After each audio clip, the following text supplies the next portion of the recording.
Hello everyone, I'm a 4.0 pre-med, and one thing about me is I study smarter, not harder. So by request, today I'm going to be going over hydrohalogenation reactions. But before I do so, I think it's really important to go into the name. I know some people want to go straight to the reaction, but I think that if you understand the name, you're going to understand what's going to happen in the reaction. And when you're on the exam, it might jog your memory to remember the mechanism. I personally really love mechanisms. Was one of my favorite classes, organic chemistry. So it was really intuitive for me, and so I hope that I can pass on some of this intuition to you. So hydrohalogenation, hydro, normally people think water, but water doesn't have anything to do with this reaction. Hydro in this reaction is referring to hydrogen, and halogen, again, is like chlorine, bromine, iodine, which you should know by now from general chemistry.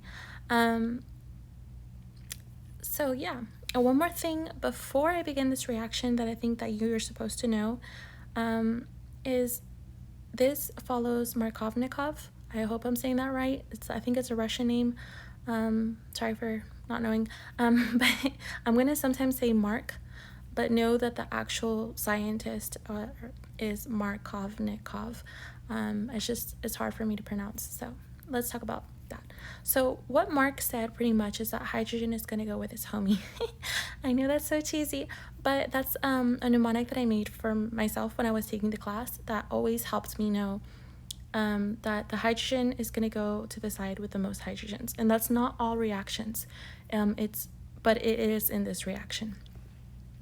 One more thing that a student was asking me is why sometimes they'll just have the chlorine like this with no stereochemistry, and why it has it shaded and dashed sometimes in other reactions. And at the moment, it did not occur to me that in this chlorine, as you can see, and then we'll go to the reaction, you have two methyl groups. Therefore, there's no chirality, okay? And in this reaction, you can see you have 4 different groups, so there is chirality. So you do produce enantiomers. So that's why sometimes you have hydrohalogenation reactions that you see it like this, and sometimes that you have hydrohalogenation reactions and you see a pair of enantiomers. So be really mindful of that, and don't make that mistake on your exam. So now let's get into the actual mechanism. So what you're going to have is these electrons. Remember, the double bond is a pair of electrons. They're going to go and attack this hydrogen. And then these electrons are going to go to the chlorine. I don't know why it's making that arrow so ugly. So it's like this. And I'm particular about my arrows because, again, you guys have to be that way for organic chemistry. If not, you're going to get points taken off. So again, those electrons go to the chlorine, and then the chlorine, again, formal charge is going to be -1. If you don't know how to calculate formal charge, you can go to my other video where I explain it for you. But very briefly, it's formal charge equals valence electrons minus bonds plus dots. But if you want more examples and how to do it, I'll check out my other video. So again, this side had more hydrogens from the double bond, so it's going to go with its homie. It's going to go on that side. So it's this hydrogen is going to be this hydrogen in orange. I mean, not orange, in yellow.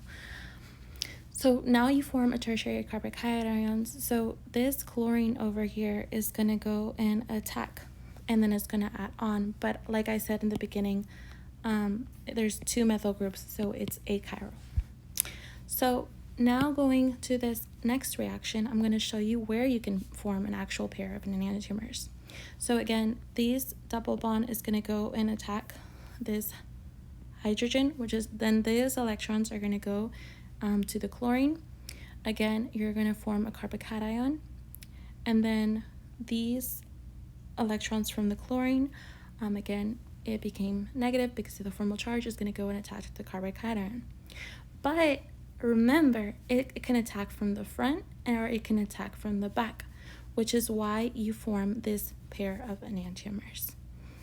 Again, if you like this video, if you like this content, it takes time to create.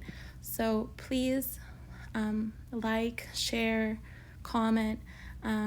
Please share it with your classmates so that way they can understand and see this too. And I hope it's beneficial for all of you, and happy studying and good luck.